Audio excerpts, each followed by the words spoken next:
Hi అండి అందరికీ, నేను మీ కుకింగ్ విత్ హిమ. ఈరోజు వీడియోలో వచ్చేసి ఉడకబెట్టిన ఎగ్ సూప్ చేస్తున్నానండి. నచ్చినట్లయితే ఒకసారి ట్రై చేయండి, చాలా టేస్టీగా వచ్చింది. మనం మామూలుగా ఎగ్ ఫ్రై కాకుండా ఇలా ఒకసారి ట్రై చేసి చూసారంటే చాలా బాగుంటుందండి. బాయిల్డ్కి కదా, హెల్తీగా ఉంటుంది. సో నచ్చినట్లయితే ఒకసారి ట్రై చేయండి.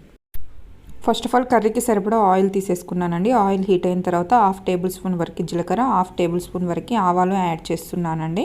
సో ఇలా యాడ్ చేసిన తర్వాత ఇందులోనే ఇవి హీట్ అయిన తర్వాత ఆనియన్ పచ్చిమిర్చి యాడ్ చేస్తున్నాను. ఆనియన్ క్వాంటిటీ వచ్చేసి కాస్త ఎక్కువ తీసేసుకోండి, ఎందుకంటే మనం చింతపండు యాడ్ చేస్తాం కదా, కొంచెం సూపు అనేది మనకి చిక్కగా రానికి. మనం ఆనియన్స్ తక్కువ తీసేసుకున్నాం అనుకోండి, సూప్ అనేది చారులాగా, చింతపండు చారులాగా అయిపోతుందండి.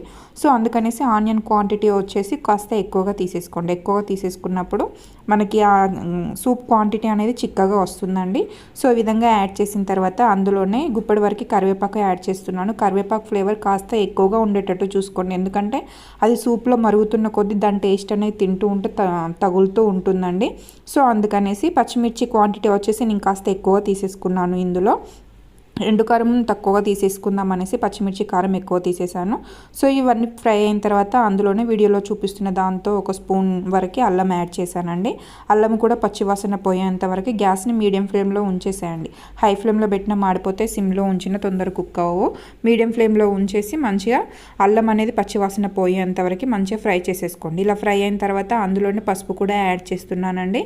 పసుపు కూడా యాడ్ చేసి ఒకసారి టోటల్ కలిసేలాగా కలిపేసేసుకోండి. ఆనియన్స్ని మరీ ఎక్కువగా వేయించాల్సిన అవసరం ఏం లేదండి, కొంచెం కలర్ అనేది చేంజ్ అయితే సరిపోతుంది. సో కలర్ మరీ మనం మెరూన్ కలర్లో వేయింపేసరికి అది ఆనియన్ అనేది మొత్తం డ్రై అయిపోతుంది. డ్రై అయిపోయేసరికి సూప్ అనేది మనకి చిక్కగా రాదు.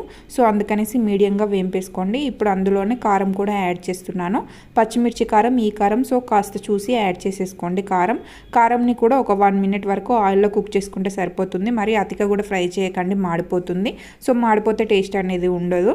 సో అందుకనేసి ఇవన్నీ ఆయిల్లో ఫ్రై అయిన తర్వాత ఇప్పుడు చింతపండు రసం యాడ్ చేసేసుకోండి. చింతపండు రసం వచ్చేసి మనం ఆనియన్ క్వాంటిటీ ఎంతవరకు తీసేసుకున్నామో దాన్ని బట్టే చింతపండు క్వాంటిటీ తీసేసుకోండి.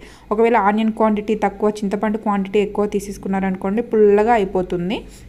సో నేను చింతపండు వచ్చేసి ఒక గుప్పెడి వరకు తీసేసుకున్నాను. గుప్పెడి వరకు తీసేసుకొని నానబెట్టేసి అందులో నుంచి చింతపండు రసాన్ని ఈ విధంగా యాడ్ చేశానండి.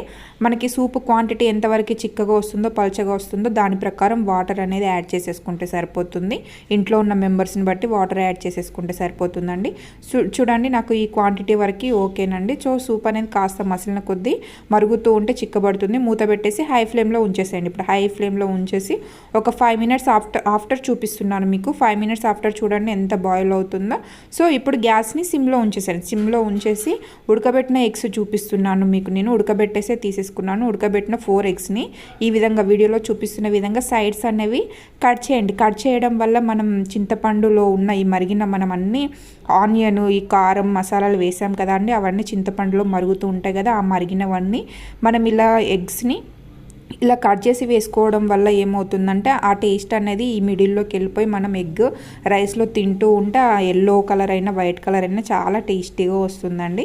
సో అందుకనేసి ఇలా కాట్లు పెట్టేసేయండి. ఎగ్కి కాట్లు పెట్టేసి ఆ విధంగా యాడ్ చేసేయండి. మీరు ఎన్ని ఎగ్స్ వేస్తే అన్ని ఎగ్స్కి అడ్డంలో మాత్రం కాట్లు పెట్టకండి, టూ వైడ్స్గా డివైడ్ అయిపోతాయి. సో నిలువుగా పెట్టేసుకొని చేసేయండి. నిలువుగా పెట్టేసి ఈ విధంగా కాట్లు పెట్టేసుకుంటే మరుగుతూ ఉంటే ఇవి కూడా దాంట్లో మరుగుతూ ఉంటే టేస్ట్ అనేది మంచిగా వస్తుంది. సో అందుకనేసి ఈ విధంగా చేయండి. ఇలా వేసేసిన తర్వాత గ్యాస్ని ఇప్పుడు హై ఫ్లేమ్లో ఉంచేసేయండి. హై ఫ్లేమ్లో ఉంచేసి ఇందులోనే ధనియా పౌడర్ కూడా యాడ్ చేస్తున్నానండి. ధనియా పౌడర్ వచ్చేసి 1 టేబుల్ స్పూన్, మెంతి పౌడర్ యాడ్ చేస్తున్నాను. మెంతి జీలకర్ర పౌడర్ యాడ్ చేస్తున్నాను. ఒక 1/2 టేబుల్ స్పూన్ వరకు తీసేసుకున్నాను.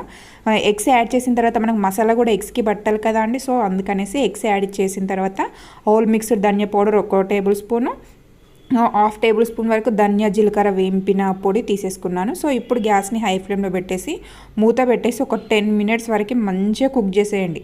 10 మినిట్స్, ఖచ్చితంగా 10 మినిట్స్ ఉంచేసేయండి. ఎందుకంటే ఈ చింతపండు రసంలో మనం వేసిన మసాలాలు, కారం ఇవన్నీ మసలేసరికి మంచి టేస్ట్ అనేది ఎగ్స్కి పడుతుందండి. ఆ రసం అనేది కూడా మంచిగా దిగుతుంది, ఆ మసాలా ఫ్లేవర్ అనేది కూడా దీంట్లో దిగుతుంది. సో ఇప్పుడు కొత్తిమీర యాడ్ చేసేయండి. కొత్తిమీర యాడ్ చేసిన తర్వాత స్మెల్ అనేది సూపర్గా వస్తుంది. చూడండి మనకి ఎగ్ కూడా ఎంత చక్కగా ఉడికిపోయిందో చూడండి. ఆ కాట్ల మధ్యలో నుంచి టేస్ట్ అనేది కూడా చాలా సూపర్గా వస్తుందండి. చూడండి ఎంత చక్కగా ఉడికిపోయాయో. ఈ విధంగా కొత్తిమీర కూడా యాడ్ చేసిన తర్వాత మూత పెట్టేసి ఒక 1 మినిట్ వరకే కుక్ చేసుకోండి. మరీ అతిగా కూడా కుక్ చేసుకోకండి. కొత్తిమీర వేసిన తర్వాత ఒక 1 మినిట్ వరకే కుక్ చేసుకుంటే సరిపోతుంది. 1 మినిట్ ఆఫ్టర్ గ్యాస్ ఆఫ్ చేసేయండి. చూడండి ఎంత టేస్టీగా వచ్చిందో. నచ్చినట్లయితే ఒకసారి ట్రై చేయండి. Thank you for watching.